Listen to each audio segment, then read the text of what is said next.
So far, the primary ballot count shows Chico voters rejecting the planned Valley's Edge subdivision on the east side of Chico there near Bruce Road. And Action News Now reporter Camille Acevedo joins us there live.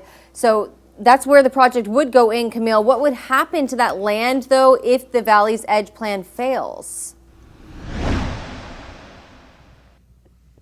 Ultimately, it just depends on the direction that the property owners of this land right here behind me, what they decide to take. The city says there are several options for the property owners and for the Valley's Edge project if voters say no to measures O and P. According to city manager Mark Sorensen, property owners can wait a year and resubmit the project to the city, but they'd have to make substantive changes. They could also sell the land as is or subdivide the land under county jurisdiction. I did reach out to the developer for Valley's Edge project numerous of times just to see, if things do not pan out the way that he hopes, what direction will he go? He has not gotten back to me just yet, but for people who are against Valley's Edge project, those options that the city was giving out, well, that does raise a concern for them. Well, our goal for the land is to preserve it in perpetuity, and that means sitting down with the landowners and seeing what's possible in terms of the value of the land and what that might mean for them, and hoping to get to a win-win on that. That's the direction we would like to see it go. Remember the Bidwell Branch controversy from 1988 to the late 90s? Well, let me take you back a little bit if you don't remember.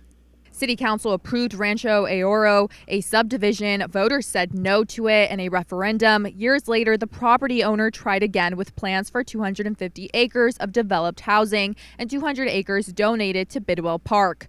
But to avoid a lawsuit from the developer, the city just bought the property for $4 million and left it open space. Councilmember Tom Overbeck told me that likely won't happen here. We don't know what the final vote is. It's not looking encouraging for the developers, certainly at this point, and it's too bad.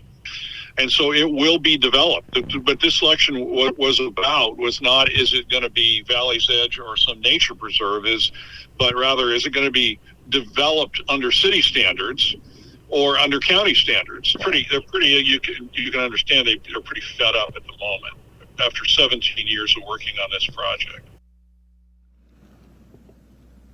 Now, the ballots are still coming in, so we do not know what exactly is expected to happen here. But, Valley's Edge, the project, it could still be developed here at this land.